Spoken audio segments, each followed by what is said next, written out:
कब्ज के चूर्ण, हर घर में कब्ज के चूर्ण जरूर मिल जाएंगे आपको। ये कब्ज का चूर्ण कौन खाता है? ये मेरी मम्मी खाती है।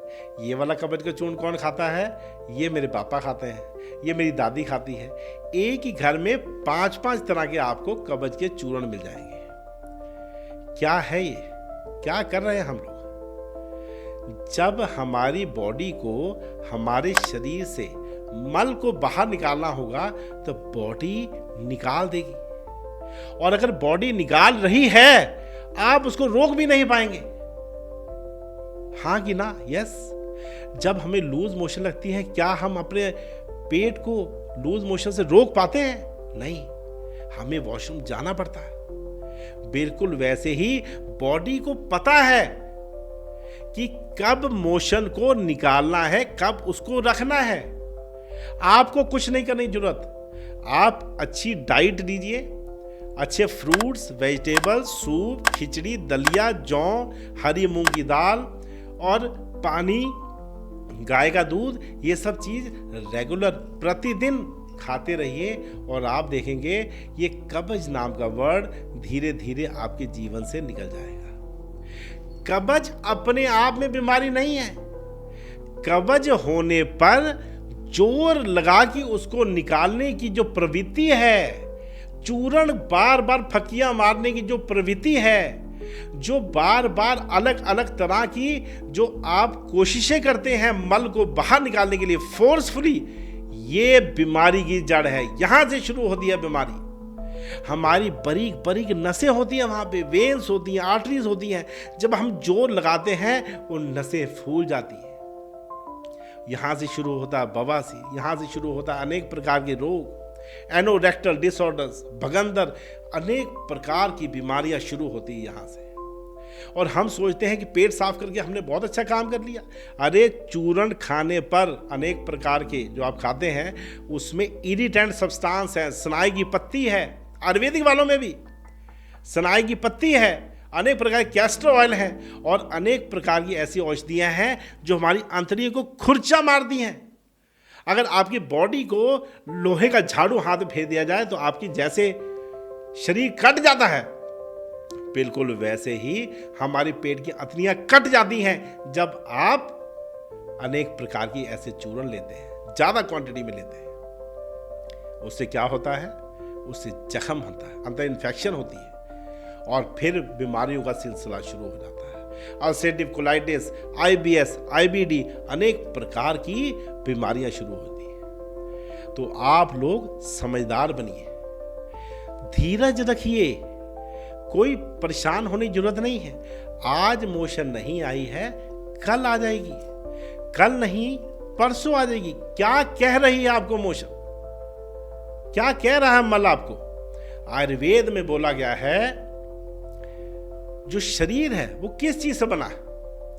शरीर किस चीज से बना है? शरीर दोष धातु मल मूलम ही शरीरम, आयुर्वेद में लिखा हुआ है।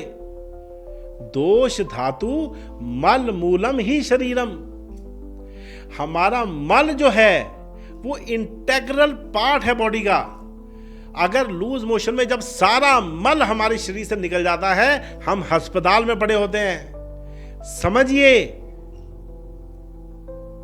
क्या कहना चाहता हूं। मेरा मेन उद्देश्य आप लोगों को जागरूक करना है कि आप अपने आप को, अपने परिवार को, अपने सोसाइटी को एजुकेट करें कि अपनी डाइट में चेंजेस करके कब्ज को दूर करें, अपनी डाइट में, एक्सरसाइज में, अपनी सोच में, अपने आनंद को ठीक करके पेट को सर्वदा ठीक करें। फोर्सफुल बुद्धि लगाने की जरूरत नहीं है। एक बच्चा आपके पास आता है, कहता पापा पापा टॉफी खानी है। उसने 5 बार टॉफी नाम लिया। आपने उसको प्रेम से समझा दिया कि बेटा अभी हम लोग टॉफी नहीं लेंगे, दांत खराब हो जाते हैं। तो बच्चा समझ के चला जाएगा। उसी बच्चे को अगर 2 चांटे मारकर, 2 थप्पड़ मारकर भगा दिया जाए तो उसको मन पे क्या प्रभाव पड़ेगा, जिंदगी भर वो बच्चा कैसा फील करेगा। यही काम आप अपने पेट के साथ कर रहे हैं। मल निकालने का उसकी इच्छा नहीं है, लेकिन आप जबरदस्ती अपनी जिद पे अड़कर उसको बाहर निकालने की कोशिश कर रहे हैं, और ये सर्वथा आयुर्वेद के सिस्टम का उल्लंघन है। हमारा दिल हमारे हिसाब से धड़कता है। मेरी धड़कन 70 हो सकती है, मेरे दोस्त की 80 हो सकती है, दूसरे की 90 हो सकती है, किसी की 100 हो सकती है, किसी की 50 भी हो सकती है। तो मेरा दिल मेरे अकॉर्डिंग धड़क रहा है, मेरी सांसें मेरे अकॉर्डिंग चल रही हैं, मेरे खून का दौरा मेरे अकॉर्डिंग है, मेरे पेट की मूवमेंट मेरे अकॉर्डिंग है। जैसा मूवमेंट बॉडी को चाहिए वैसा वो बना रही है। आप जब दिल की धड़कन कंट्रोल नहीं कर सकते, जब सांसें कंट्रोल नहीं कर सकते, अपनी आंखों के पलकों की मूवमेंट कंट्रोल नहीं कर सकते, तो आप अपने मन को कंट्रोल करने की क्यों कोशिश कर रहे हैं? जब आपका कंट्रोल जिस चीज पे है वो करिए। आपका कंट्रोल है आपकी डाइट पे, उसको ठीक रखिए। आपका कंट्रोल है आपकी बॉडी पे, एक्सरसाइज करिए। आपका कंट्रोल है आपकी बुद्धि पे, मन को हमेशा प्रसन्न रखिए, भजन करिए, कीर्तन करिए, दोस्तों से मिलिए, अपने वाइफ के साथ क्वालिटी टाइम स्पेंड करिए, अपने आप को आनंदित रहिए। इतना ही करने पर आपका सब कुछ ठीक हो जाएगा। बिल्कुल परेशान ना हो। कब्ज से कोई नहीं मरा आज तक, लूज मोशन से लाखों लोग मर चुके। समझिए, इच्छा आपके हाथ में है। नमस्कार।